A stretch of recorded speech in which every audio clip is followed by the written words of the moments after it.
Hello प्यारे विद्यार्थियों, आपके अपने चैनल एटूटॉप क्लास में आपका स्वागत है। हमने 4 चैप्टर तक है ना ऑब्जेक्टिव करवा दिया है इकोनॉमिक्स में।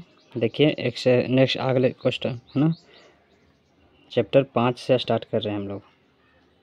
4 चैप्टर तक पढ़ा दिया है, ध्यान देंगे। 5वां चैप्टर रोजगार एवं सेवाएं, चैप्टर का नाम है रोजगार एवं सेवाएं। यहाँ से पूरा पढ़ेंगे, ठीक है, शुरू से लास्ट तक बने रहिए। क्वेश्चन कर रहा आर्थिक विकास का तीसरा क्षेत्र क्या आता है। आर्थिक विकास में तीसरा क्षेत्र क्या आता है, तो सेवा क्षेत्र आता है। क्या आता है? सेवा क्षेत्र। ये तृतीय क्षेत्र में आता है, ठीक है। कृषि आता है प्राथमिक क्षेत्र में। इसको अगर बोले कृषि को प्राथमिक क्षेत्र में बोलेंगे इसको, ठीक है, प्राथमिक क्षेत्र बोलेंगे। और शिक्षा क्षेत्र भी आ जाएगा तृतीय क्षेत्र में, ठीक है, शिक्षा क्षेत्र। तीसरा क्षेत्र में आता है कौन, तो सेवा क्षेत्र आता है। डी ऑप्शन सही है, शिक्षा क्षेत्र, शिक्षा क्षेत्र, विज्ञान क्षेत्र है ना, सब सेवा क्षेत्र के रूप में सब तीसरा में आता है, ठीक है। कृषि आता है प्राथमिक क्षेत्र में। उसके बाद क्वेश्चन नंबर दूसरा कह रहा है मानवीय पूंजी निर्माण का मुख्य घटक क्या है। मानवीय पूंजी निर्माण का मुख्य घटक क्या है, तो इनमें से सभी हो जाएगा, ठीक है। स्वास्थ्य सेवाएं हो जाएगा, आवास हो जाएगा, आवास में घर, शिक्षा एवं प्रशिक्षण हो जाएगा। इनमें से डी ऑप्शन सही है, डी ऑप्शन सही है, ठीक है। कह रहा मानवीय पूंजी निर्माण का मुख्य घटक क्या है, तो स्वास्थ्य सेवाएं, आवास, शिक्षा, प्रशिक्षण, इनमें से सभी है ना। आंसर मारना डी ऑप्शन सही है। कह रहा है निम्न में से कौन बीमारू राज्य है, तो बीमारू राज्य बिहार है, ठीक है। बिहार को क्या बोला जाता है, बीमारू राज्य, ये गरीबी राज्य, ठीक है, बिहार को बोला जाता है, ठीक है। अच्छा नहीं, उड़ीसा भी ऑप्शन में है। अच्छा इसका भी देखना है, उड़ीसा भी गरीबी राज्य में आता है, मध्य प्रदेश, एमपी भी। तो इनमें से सभी हो जाएगा, डी ऑप्शन सही है, ठीक है, सॉरी, डी ऑप्शन सही है। चारों ऑप्शन को देखना है, बिहार भी, उड़ीसा भी आता है गरीबी क्षेत्र में, ठीक है। ये सब बीमारू राज्य है, मतलब बीमारू राज्य। क्वेश्चन नंबर 4 करा कौन सी सेवा गैर सरकारी है। कौन सी सेवा जो है गैर सरकारी है, तो क्या हो जाएगा, मौल सेवा गैर सरकारी है, ठीक है, सरकारी नहीं है। ये सब सेवा जो क्या है सरकारी है। वित्त सेवा सरकारी, रेल सेवा सरकारी है, सैन्य सेना, सैनिकों ने सब सेना ये सब क्या है सरकारी है। लेकिन मॉल सेवा जो है गैर सरकारी है, सरकारी नहीं है मॉल, है ना, आप उद्योग लगा सकते हैं। क्वेश्चन नंबर 5 कह रहा है भारत अंतर्राष्ट्रीय स्तर पर किस क्षेत्र में महाशक्ति के रूप में उभर रहा है ना। किस क्षेत्र में अधिक उभर रहा है, तो सॉफ्टवेयर। किस क्षेत्र में उभर रहा है, तो सॉफ्टवेयर। सी ऑप्शन सही है, 5 के सी ऑप्शन सही है, ठीक है। भारत अंतर्राष्ट्रीय स्तर पर किस क्षेत्र में महाशक्ति के रूप में उभर रहा है, तो हो जाएगा सॉफ्टवेयर के, ठीक है, सॉफ्टवेयर हो जाएगा। क्वेश्चन नंबर 6 देखेंगे, कह रहा है मनरेगा के अंतर्गत ग्रामीण मजदूरों को साल में कम से कम कितने दिनों के लिए रोजगार देने की व्यवस्था है, ठीक है। कितने दिनों के लिए, 100 दिनों के लिए व्यवस्था है, ठीक है, मनरेगा में। ये ऑप्शन सही है, ये ऑप्शन सही है, ठीक है। कहेगा मनरेगा के अंतर्गत ग्रामीण मजदूरों को साल में कम से कम कितने दिनों के लिए रोजगार देने की व्यवस्था है, तो 100 दिन के लिए। कितने दिन के लिए, 100 दिन के लिए देने की व्यवस्था है, ठीक है, इंपॉर्टेंट क्वेश्चन। फिर नेक्स्ट 7 नंबर देखेंगे, करा कौन बीमारू राज्य नहीं है, तो बिहार बीमारू राज्य है, उड़ीसा बीमारू राज्य है, मध्य प्रदेश बीमारू राज्य है, कर्नाटक नहीं है, ठीक है, सी ऑप्शन सही है, सी ऑप्शन सही। इसके पहले क्वेश्चन आया था ना, तीनों बीमारू राज्य था, है ना, लेकिन कर्नाटक बीमारू राज्य नहीं है, यहाँ नहीं कह रहा है, ठीक है, तो सी ऑप्शन बीमारू राज्य कर्नाटक नहीं है। 8 नंबर क्वेश्चन कह रहा है किस क्षेत्र को द्वितीय क्षेत्र कहा जाता है, तो देखो उद्योग को द्वितीय क्षेत्र में रखा गया, ठीक है, ये द्वितीय क्षेत्र में हो जाता है। और कृषि प्राथमिक क्षेत्र, अगर कहेगा प्राथमिक क्षेत्र में कौन आता है, तो कृषि कौन क्षेत्र, प्राथमिक क्षेत्र में। सेवा आ जाता है तृतीय क्षेत्र में, सेवा आ जाएगा तृतीय क्षेत्र में, ठीक है। किस क्षेत्र को द्वितीय क्षेत्र कहा जाता है, तो उद्योग को, ठीक है ना, उद्योग आंसर हो जाएगा।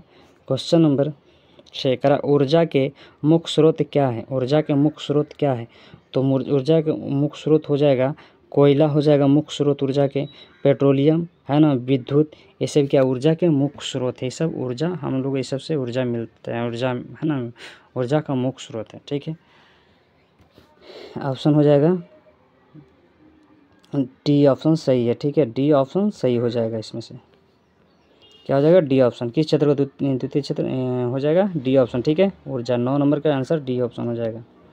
क्वेश्चन नंबर 10 कह रहा भारत में सेवा क्षेत्र को सामान्यतः कितने भागों में बांटा गया। सेवा क्षेत्र को सामान्यतः कितने भागों में बांटा गया था, 2 भागों में बांटा गया। ठीक है, सेवा क्षेत्र को सामान्यतः कितने भागों में बांटा गया है ना। इंटरनेट ये सब आता है, सब क्या आता है, इंटरनेट, सेवा क्षेत्र ये सब आता है जब, सब तृतीय सेवा क्षेत्र को सामान्यतः कितने भागों में बांटा गया, 2 भागों में। ठीक है,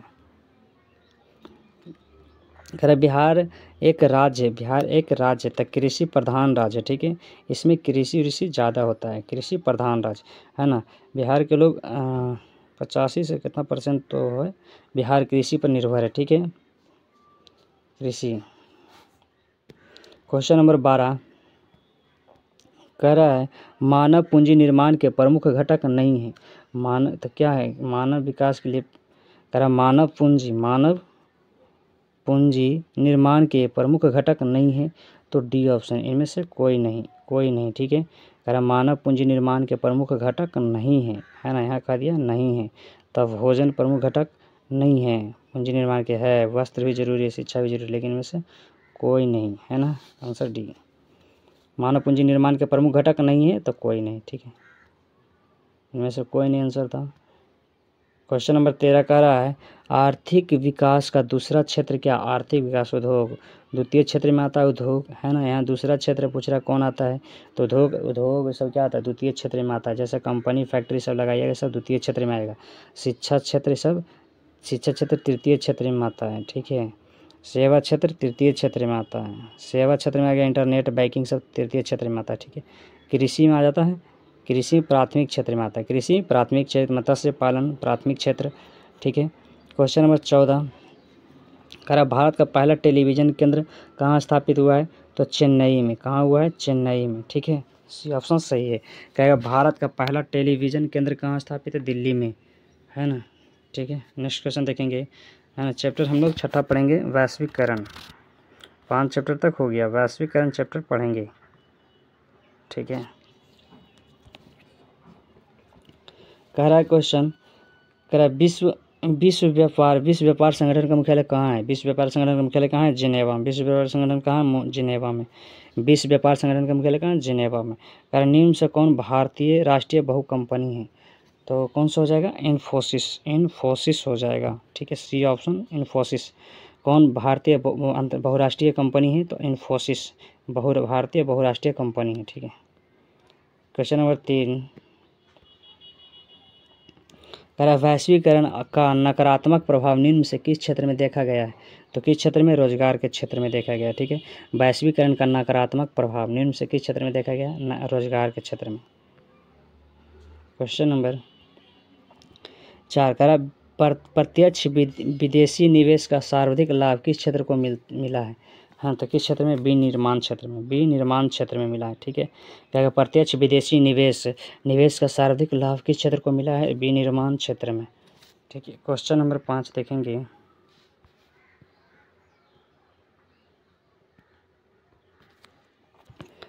क्वेश्चन नंबर 5 कह रहा है सरकार द्वारा लगाए गए अनावश्यक नियंत्रणों तथा प्रतिबंधों को हटाना क्या कहलाता है, तो क्या कहलाता है, उदारीकरण। ठीक है, उदारीकरण कहलाता है। सरकार द्वारा जो लगाए गए अनावश्यक नियंत्रणों तथा प्रतिबंधों को हटाना है ना, क्या कहलाता है, तो हो जाएगा उदारीकरण हो जाएगा। B option is correct answer. ठीक है, क्वेश्चन 6 नंबर देखेंगे। कह रहा है विश्व व्यापार संगठन WTO वर्ल्ड ट्रेड ऑर्गेनाइजेशन, इसका फुल फॉर्म क्या था, WTO के वर्ल्ड ट्रेड ऑर्गेनाइजेशन। ठीक है, की स्थापना किस वर्ष किया गया था, तो 1995 में। ठीक है, विश्व व्यापार संगठन WTO है ना, वर्ल्ड ट्रेड ऑर्गेनाइजेशन की स्थापना कब किया गया था, विश्व व्यापार संगठन 1995 में। विश्व व्यापार संगठन का स्थापना किस वर्ष किया गया था, तो 1995।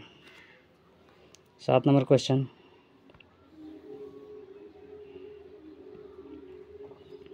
कह रहा भारत का प्रथम निर्यात संवर्धन क्षेत्र कहाँ स्थापित किया गया है, तो नोएडा में। कहाँ किया गया है? नोएडा में। डी ऑप्शन सही है ना। कह रहा भारत का प्रथम निर्यात संवर्धन क्षेत्र कहाँ स्थापित किया गया है? नोएडा में। नोएडा में। कह रहा निम्नांकित में कौन बहुराष्ट्रीय कंपनी है? तो ये सभी हो जाएगा बहुराष्ट्रीय। Ford Motors, Coca Cola, Samsung, है ना। डी ऑप्शन सही है, ठीक है। कहेगा बहुराष्ट्रीय कंपनी, सब बहुराष्ट्रीय कंपनी। फोर्ड मोटर्स ये सब बनता है, कोका कोला बनता है, सैमसंग, ये सब क्या है? सभी बहुराष्ट्रीय कंपनी में आता है, ठीक है। 9 नंबर क्वेश्चन। कर अर्थव्यवस्था के किस क्षेत्र से हरित क्रांति संबंधित है?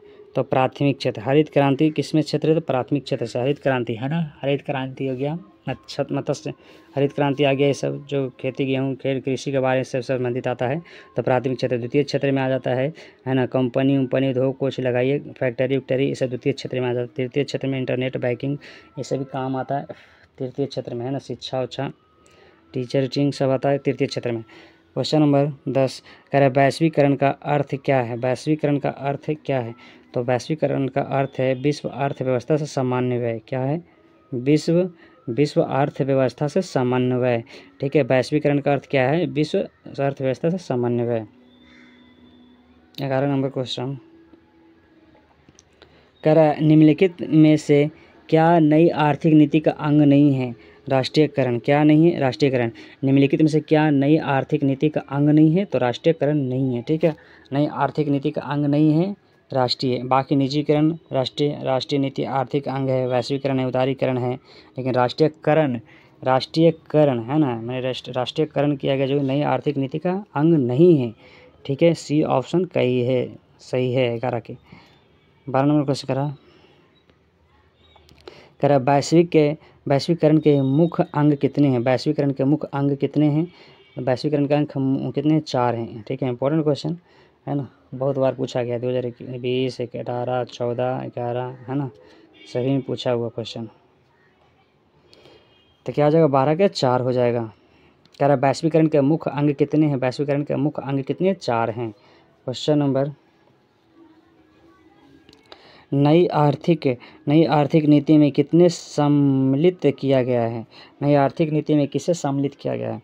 तो नई आर्थिक नीति में सम्मिलित किया गया है उदारीकरण को, निजीकरण को, वैश्वीकरण को, ठीक है। नई आर्थिक नीति में शामिल किया गया था। इनमें से सभी आंसर हो जाएगा। डी ऑप्शन सही है, ठीक है। इनमें से सभी ऑप्शन करा उपयुक्त में से सभी, मतलब सभी हो जाएगा सही आंसर, ठीक है। 13 का क्या हो जाएगा? डी ऑप्शन सही है, 13 का डी, ठीक है। नए आर्थिक नीति किस सम्मिलित किए गए? तो वैधारीकरण, निजीकरण और वैश्वीकरण को। क्वेश्चन नंबर 14 देखेंगे। कह रहा है इनमें से कौन बहुराष्ट्रीय कंपनी नहीं है? बहुराष्ट्रीय कंपनी परेले या टाटा ये नहीं है, ठीक है। बहुराष्ट्रीय कंपनी में नहीं आता है। फोर्स मोटर्स ये बहुराष्ट्रीय कंपनी आता है। सैमसंग बहुराष्ट्रीय कंपनी में आता है। कोका कोला सब, है ना, बहुराष्ट्रीय कंपनी में आता है। परेल टाटा नहीं आता। क्वेश्चन नंबर 15 कह रहा है मानव पूंजी के प्रमुख घटक है। मानव पूंजी के प्रमुख घटक क्या है? इनमें से कोई नहीं। मानव पूंजी के प्रमुख घटक कोई नहीं है, ठीक है। ज्ञान नहीं है, प्रमुख घटक मानव पूंजी के लिए नहीं है। कौशल नहीं है, अनुभव नहीं है, पूंजी के लिए नहीं है ना। डी ऑप्शन सही है, पूंजी के लिए ये सब नहीं है। क्वेश्चन नंबर 16 कह रहा है नई आर्थिक नीति में किसे सम्मिलित नहीं किया गया? नई आर्थिक नीति में किसे सम्मिलित नहीं किया गया है? तो नियंत्रित अर्थव्यवस्था को शामिल नहीं किया गया, ठीक है। नई आर्थिक नीति में किसे सम्मिलित नहीं किया गया है? नियंत्रित अर्थव्यवस्था। क्वेश्चन नंबर 17 कर अंतर्राष्ट्रीय व्यापार संबंधी नियमों को निर्धारित करने वाली संस्था कौन है? तो कौन हो जाएगा? इनमें से कोई नहीं। अंतर्राष्ट्रीय व्यापार संबंधी नियमों को निर्धारित करने वाली संस्था कौन है? कौन हो जाएगा? तो विश्व बैंक नहीं, IMF, UNO बैंक नहीं। इनमें से ऑप्शन हो जाएगा डी ऑप्शन, इनमें से कोई नहीं होगा, ठीक है। अंतर्राष्ट्रीय व्यापार संबंधी नियमों को निर्धारित करने वाली संस्था कौन है? इनमें से कोई नहीं। क्वेश्चन नंबर 14 कह रहा दूरसंचार सुविधा नहीं है। दूरसंचार का सुविधा किसी को में नहीं था। संवाद है ना, दूरसंचार सुविधा नहीं है। दूरसंचार सुविधा नहीं है ना। दूरसंचार सुविधा कौन है? टेलीफोन से होता है बात, फैक्स, मोबाइल फ़ोन, ये संवाद नहीं होता, ठीक है। लेटर के जरिए होता है सब। क्वेश्चन नंबर करा पार्ले समूह के थम्स अप ब्रांड को किस बहुराष्ट्रीय कंपनी ने खरीद लिया? पार्ले समूह के थम्स अप ब्रांड को किस बहुराष्ट्रीय कंपनी ने खरीद लिया है? तो किसको? कोका कोला को खरीद लिया। ठीक है, कोका कोला को खरीद लिया है। डी ऑप्शन सही है। पहले समूह के थम्स अप ब्रांड को किस बहुराष्ट्रीय कंपनी ने खरीदा? Coca Cola. क्वेश्चन नंबर 20 कह रहा है क्वेश्चन कह रहा वैश्वीकरण का अर्थ क्या है? वैश्वीकरण का अर्थ है क्या है? वैश्वीकरण का अर्थ क्या है बताइए? वैश्वीकरण का अर्थ है व्यापार, पूंजी, तकनीक, हस्तांतरण, सूचना प्रवाह द्वारा देश की अर्थव्यवस्था का विश्व अर्थव्यवस्था के साथ समन्वय। ठीक है, के साथ समन्वय, यानी बी ऑप्शन सही है। B option correct option.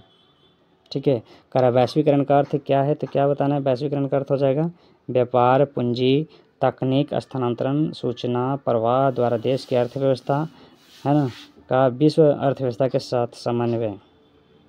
Question number chapter 7वां देखेंगे। ठीक है, 6 चैप्टर तक ख़त्म हो गया, लास्ट चैप्टर पढ़ लेंगे। क्वेश्चन कह रहा है वर्तमान में उपभोक्ता संरक्षण हेतु कितने राज्य आयोग काम कर रहे हैं? वर्तमान में उपभोक्ता संरक्षण हेतु कितने राज्य आयोग काम कर रहे हैं? तो 35। कितने काम कर रहे हैं? 35। वर्तमान में उपभोक्ता संरक्षण हेतु कितने राज्य आयोग काम कर रहे हैं? 35। क्वेश्चन नंबर 2 नंबर देखेंगे। कह रहा है राष्ट्रीय उपभोक्ता दिवस कब मनाया जाता है ना? इम्पोर्टेंट क्वेश्चन है। कह रहा राष्ट्रीय उपभोक्ता दिवस कब मनाया जाता है? तो 15 दिसंबर को मनाया जाता है। ठीक है, कब मनाया जाता है? 15 दिसंबर को राष्ट्रीय उपभोक्ता दिवस मनाया जाता है। अब 5 जून को क्या मनाया जाता है? राष्ट्रीय विश्व पर्यावरण दिवस 5 जून को मनाया जाता है। ठीक है, और 15 मार्च आंसर क्या हो जाएगा? बी ऑप्शन सही है। ठीक है, क्या राष्ट्रीय उपभोक्ता दिवस कब मनाया जाता है? 24 दिसंबर को। 24 दिसंबर को मनाया जाता है। बी ऑप्शन सही है। क्वेश्चन नंबर 3 देखिए, कह रहा क्वेश्चन 3 में कह रहा है औद्योगिक उत्पादों की गुणवत्ता सुनिश्चित करने के लिए किस मानक चिन्ह का प्रयोग किया जाता है? किस मानक चिन्ह का प्रयोग किया जाता है? ISI mark. औद्योगिक उत्पादों की गुणवत्ता सुनिश्चित करने के लिए किस मानक चिन्ह का प्रयोग किया जाता है? तो ISI मार्क। 4 कह रहा भारत में उपभोक्ता संरक्षण अधिनियम यह कानून कब लागू हुआ? तो कब लागू हुआ? तो 1986 में भारत में उपभोक्ता संरक्षण अधिनियम, है ना। भारत में उपभोक्ता दिवस कब मनाया था? 15 दिसंबर बताया था ना। भारत में उपभोक्ता संरक्षण अधिनियम कानून कब लागू हुआ? तो 1986 में लागू हुआ था। ठीक है, क्वेश्चन नंबर 5 में कह रहा है कृषि उत्पादों की गुणवत्ता सुनिश्चित करने का मान्यता प्राप्त चिन्ह किसके पास है? या इसी को पूछ सकता है, कृषि उत्पादों के मानकीकरण के लिए किस मानक का प्रयोग किया जाता है? तो किस एक मार्क। ठीक है, कहेगा कृषि उत्पादों की गुणवत्ता सुनिश्चित करने का मान्यता प्राप्त चिन्ह या कृषि उत्पादों के मानकीकरण के लिए किस मानक का प्रयोग किया जाता है? तो एक मार्क। ठीक है, क्वेश्चन नंबर 6 कह रहा स्वर्णभूषणों की परिशुद्धता को सुनिश्चित करने के लिए किस मान्यता प्राप्त चिन्ह का होना आवश्यक है? हॉलमार्क। क्या हो जाएगा? हॉलमार्क हो जाएगा। स्वर्णभूषणों की परिशुद्धता को सुनिश्चित करने के लिए किस मान्यता प्राप्त चिन्ह का होना आवश्यक है? हॉलमार्क। क्या हो जाएगा? हॉलमार्क हो जाएगा। B option. क्वेश्चन नंबर 7 कह रहा है वस्तुओं और सेवाओं को अपने उपयोग के लिए कौन खरीदता है? वस्तुओं और सेवाओं को अपने उपयोग के लिए कौन खरीदता है? तो उपभोक्ता खरीदता है। कौन खरीदता है? उपभोक्ता खरीदते हैं। वस्तुओं और सेवाओं को अपने उपयोग के लिए कौन खरीदता है? उपभोक्ता। जो उपयोग करते हैं उपभोक्ता खरीदते हैं। ठीक है, क्वेश्चन नंबर कह उपभोक्ता अधिकार दिवस कब मनाया जाता है? उपभोक्ता अधिकार दिवस कब मनाया जाता है? तो 15 मार्च। उपभोक्ता अधिकार दिवस कब मनाया जाता है? 15 मार्च। ठीक है, उपभोक्ता अधिकार दिवस कब मनाया था? 15 मार्च। बिहार दिवस कब मनाया था? 22 मार्च को। बिहार दिवस 22 मार्च को। या विश्व जल दिवस भी 22 मार्च को। विश्व जल दिवस भी क्या होगा तो 22 मार्च को मनाया जाता है, ठीक है। उपभोक्ता अधिकार दिवस 22 अप्रैल बी ऑप्शन सही 8 का, ठीक है। क्वेश्चन नंबर 9, खाद्य पदार्थों की शुद्धता की जांच के लिए किस मान्यता प्राप्त चिन्ह का होना आवश्यक है? तो क्या हो जाएगा? एग मार्क, ठीक है, एग मार्क। खाद्य पदार्थों की शुद्धता, खाद्य पदार्थों की शुद्धता, खाद्य पदार्थों की शुद्धता की जांच के लिए किस मान्यता प्राप्त चिन्ह का होना आवश्यक है? तो क्या हो जाएगा? एग मार्क, एग मार्क, ठीक है, सी ऑप्शन सही है। क्वेश्चन नंबर 10, उपभोक्ता द्वारा शिकायत करने के लिए आवेदन शुल्क कितना लगता है ना? उपभोक्ता द्वारा शिकायत करने के लिए आवेदन शुल्क कितना लगता है? तो इनमें से कोई शुल्क नहीं लगता, ठीक है। इनमें से कोई शुल्क नहीं लगेगा, ठीक है। उपभोक्ता द्वारा शिकायत करने के लिए आवेदन शुल्क कितना लगता है? जो आवेदन शुल्क होता है तो ना 50 रुपये लगेगा, ना 70 रुपये लगेगा, ना 10 रुपये लगेगा, कोई नहीं लगेगा, ठीक है। भारत में मानव अधिकार सूचना सुरक्षा अधिनियम कब पारित हुआ था? भारत में जो मानव अधिकार सुरक्षा अधिनियम कब पारित हुआ था? तो 1993 बी ऑप्शन सही है। भारत में मानव अधिकार सुरक्षा अधिनियम कब पारित हुआ? 1993 1993 में, ठीक है। 12 नंबर क्वेश्चन, भारत में सूचना के अधिकार का अधिनियम कब पारित हुआ था? है ना, भारत में सूचना के अधिकार का अधिनियम पारित हुआ था, कब हुआ था? तो अक्टूबर 2005 में, ठीक है, अक्टूबर 2005। ये सब ज़्यादा पूछता है डेट वाला, ठीक है, याद रखिएगा। भारत में सूचना के अधिकार का अधिनियम पारित हुआ था अक्टूबर 2005 में, अक्टूबर 2005 में। भारत सूचना के अधिकार का अधिनियम कब पारित हुआ था? अक्टूबर 2005 ईस्वी में पारित हुआ था। क्वेश्चन नंबर कर रहा है, यदि किसी वस्तु या सेवा का मूल्य 20 लाख रुपये से अधिक तथा 1 करोड़ रुपये से कम है तो उपभोक्ता कहाँ शिकायत कर सकता है? उपभोक्ता कहाँ शिकायत करेगा? तो राज्य आयोग, कहाँ करेगा? राज्य आयोग में शिकायत करेगा जाके, ठीक है।